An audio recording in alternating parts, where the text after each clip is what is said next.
Welcome to Egypt After Dark.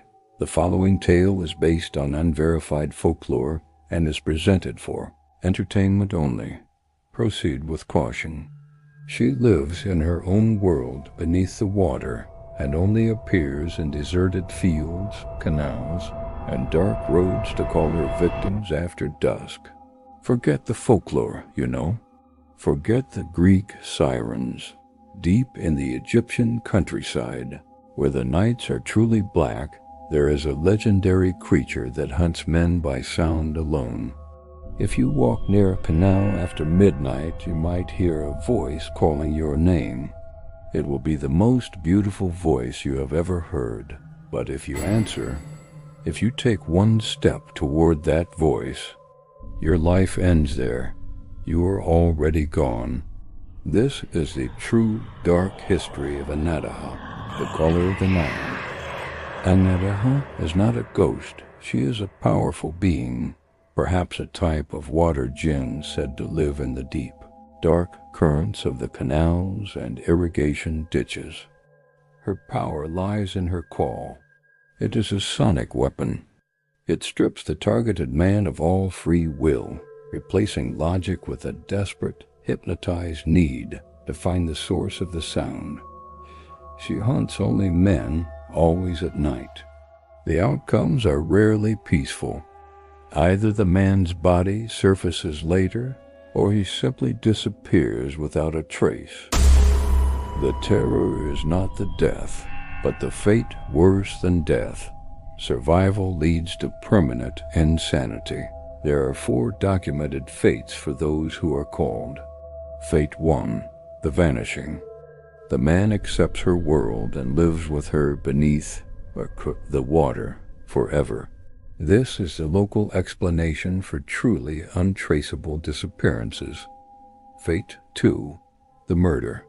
The man struggles or refuses, and she kills him violently to silence him, leaving behind the traces of intentional murder.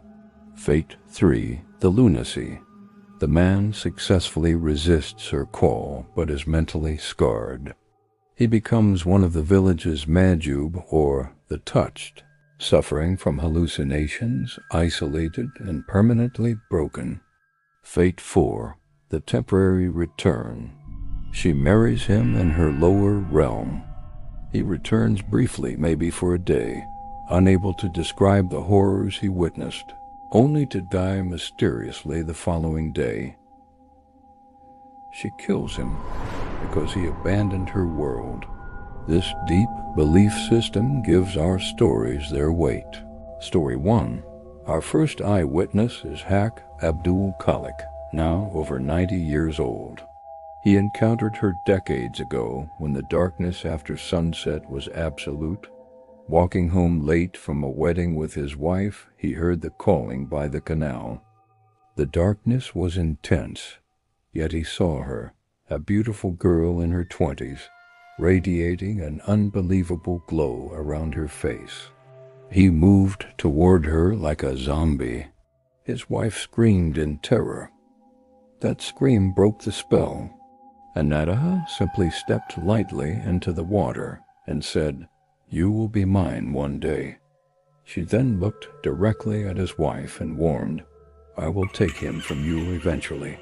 The terror was immediate, physical, and unforgettable. Story 2. Abdul Karim, known as Abdo, was a young, brave soldier in the 1960s. He felt invincible.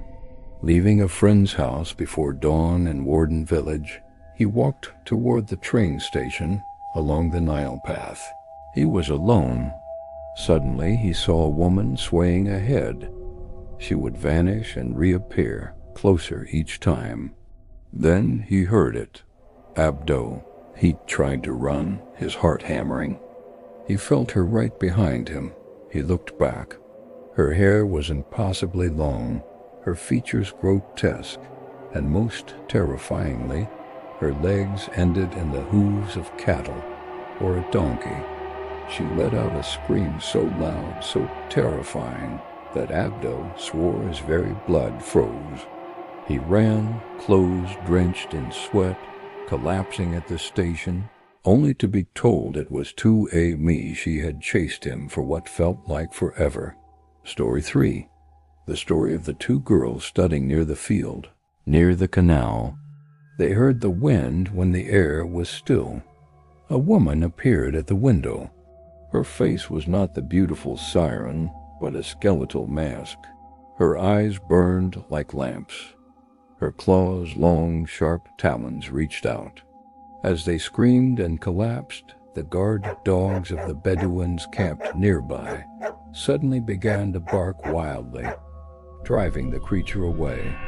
The next day, an old Bedouin woman confirmed she saw a jinn emerging from the water at dawn. The creature had been stopped by the sacred vigilance of the guard dogs. An-Naddaha is not limited to her beautiful form. She can take the shape of anyone dear to the victim to lure them in. A group of women returning to Kafr Abu Negin after filling their water jars were called by a friend's voice. "Wait for me." They believed it was their friend who had been delayed. They walked with her for miles through the darkness. Then one woman noticed they were severely off course. They were walking further and further away from their village path. The friend vanished instantly.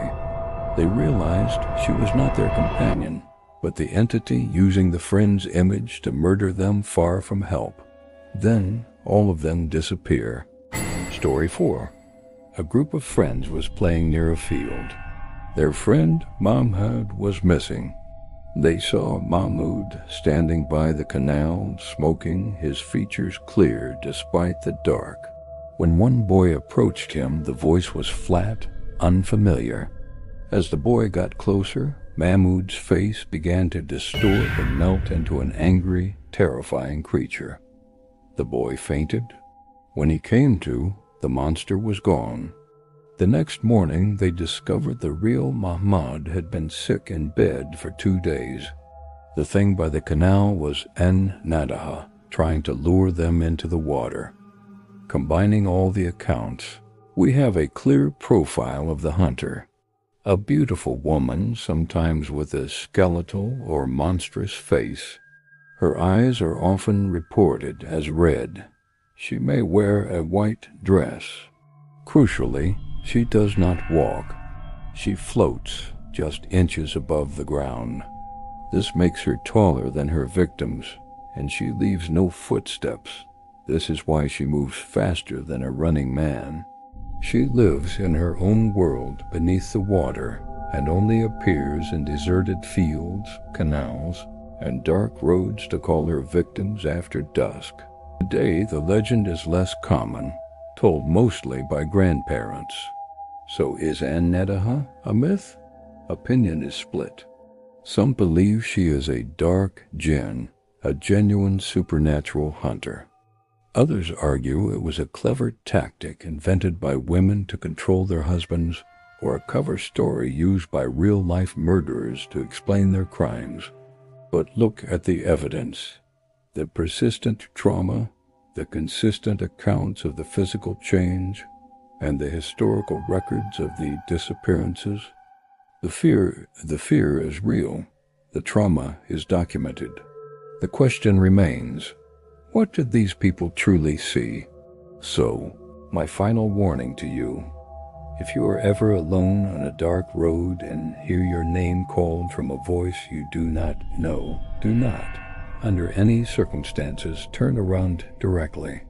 Recite your protection prayers and keep moving. Tell me in the comments, if you heard her call, what would you do? Good night. If you want to dive deeper into the darkness of Egyptian folklore, hit the subscribe button now. And that's the truth and the story, at least the part one can tell.